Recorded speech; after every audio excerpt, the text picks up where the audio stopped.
இந்த 10 பேர் மட்டும்தான் மேல போவாங்கன்னா இந்த 10 பேர் மேல போய் விளக்கு ஏத்துறத நம்மளால வீடியோ எடுக்க முடியாது இல்லையா? காவல்துறையினர் செய்தியாளர்கள் செல்வதற்கு தற்பொழுது வரை எந்த கட்டுப்பாடும் விதிக்கவில்லை. அவர்களுக்கான ஒரு பாஸ் வழங்கப்பட்டு இருக்கிறது.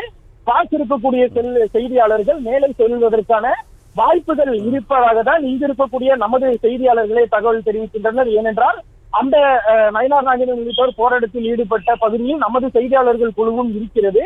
அங்கு இருக்கக்கூடிய நமது செய்தியாளர்களும் மேலே செல்வதற்கு எந்த விதமான தடையும் கிடையாது. ஏனென்றால் அவர்களுக்கு பாஸ் வழங்கப்பட்டு இருக்கிறது. அவர்கள் மேலே செல்வதற்கு எந்த தடையும் கிடையாது என்ற ஒரு தகவலை தான் இங்க இருக்கக்கூடிய செய்தியாளர்கள் நமக்கு தெரிவிக்கிறார்கள்.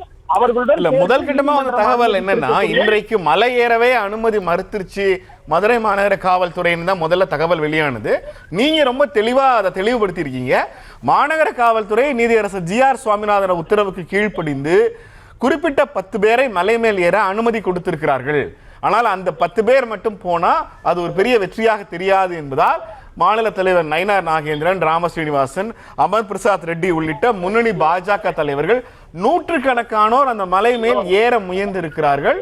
அது சட்ட ஒழுங்கு பாதிப்பை ஏற்படுத்தும் அப்படிங்கறனால காவல்துறை அனுமதி மறுத்திருக்காங்க இல்லையா?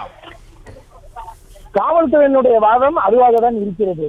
அதாவது கூட்டம் அதிகமாக இருக்கிறது, இதனால் பிரச்சனை ஏற்படும் என்பதுதான் காவல்துறையினுடைய வாதம். அதனால்தான் தற்பொழுது வரை யாரையும் அனுமதிக்கவில்லை.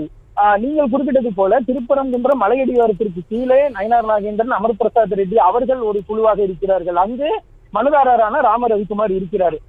16 கால் மண்டபம், அதாவது அந்த மலைப்பகுதிக்கு செல்லக்கூடிய பிரதான வழியான 16 கால் மண்டபம் பகுதியில் அங்குதான் பொதுச் செயலாளர் ராம சீனிவாசன் அவர் மற்றும் இந்து முன்னணியினுடைய வழக்கறிஞர், அதாவது இந்த நடந்து வரக்கூடிய வழக்கில் பிரதான வழக்கறிஞராக இருக்கக்கூடிய நிரஞ்சன் அவர் உள்ளிட்டோர் அவர்கள் தனியாக ஒரு குழுவிடம் காவல்துறையிடம் வாக்குவாதத்தில் ஈடுபட்டு வருகிறார்கள். அதாவது 16 கால் மண்டபத்திலேயே 2 பிரிவுகள், ஒன்று இந்து முன்னணி பிரிவை சேர்ந்தவர்கள், அவர்கள் தர்க்க ரீதியாக அதாவது நீதிமன்ற உத்தரவை காட்டி தங்களை அனுமதிக்க வேண்டும் என்ற ஒரு வாதத்தை முன்வைக்கிறார்கள். மற்றொரு புறம் ராமசீனிவாசன் பாஜக தலைமையில் பாஜகவினர் சாலையிலேயே அமர்ந்து கந்த சஷ்டி கவசம் பாடி போராட்டத்தில் ஈடுபட்டு வந்தார்கள். அங்கே அதாவது ஒரு இடத்திலேயே 2 பிரிவு ஏற்பட்டது. இந்து முன்னணி ஒரு புறமும் பாஜக ஒரு புறமும் போராட்டத்தில் ஈடுபட்டு வந்தது. இந்த நிலையில் தான் ஆனால் அந்த நிரஞ்சன் அந்த வழக்கறிஞர் அவரும் கூட வைத்த கோரிக்கை என்னவென்றால், அவர்கள் தீபம் ஏற்றி விடட்டும், தீபம் ஏற்றிய பிறகு அந்த ஏற்றிய தீபத்தை வழிபடுவதற்கு 10 பேராக எங்களை மேலே அனுமதிங்கள் என்ற ஒரு கோரிக்கையை அவர் முன்வைத்தார். அதாவது இந்து முன்னணிய வழக்கறிஞர் நிரஞ்சன் முன்வைத்தார். ஆனால் அதனையும் காவல்துறை ஏற்க மறுத்துவிட்டது. அப்படி 10 பேராக எல்லாம் அனுமதிக்க முடியாது, யாரையுமே அனுமதிக்க முடியாது. ஏனென்றால் இங்கே 144 தடை உத்தரவு இருக்கிறது. எனவே நீங்கள் யாரும் இங்கு இருக்கக்கூடாது, கலைந்து செல்லுங்கள். அதற்கு அவர்கள் 144 தடை உத்தரவு தான் ரத்து செய்யப்பட்டுவிட்டது என்ற ஒரு கேள்விக்கு, இல்லை நாங்கள் அதை எதிர்த்து மேல்முறையீடு செய்ய போகிறோம், எனவே யாரையும் அனுமதிக்க முடியாது.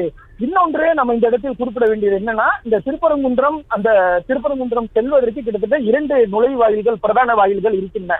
அதாவது இந்த மெயின் ரோடை கடந்து உள்ளே சென்று திருப்பரங்குன்றம் அந்த மலைக்கு செல்வதற்கு 2 பிரதான வாயில்கள் இருக்கின்றன. இந்த பகுதியை சுற்றிலும் ஏராளமான பாஜக அந்த கொடி பொருத்திய கார்களை நம்மால் அதிக அளவில் பார்க்க முடிகிறது.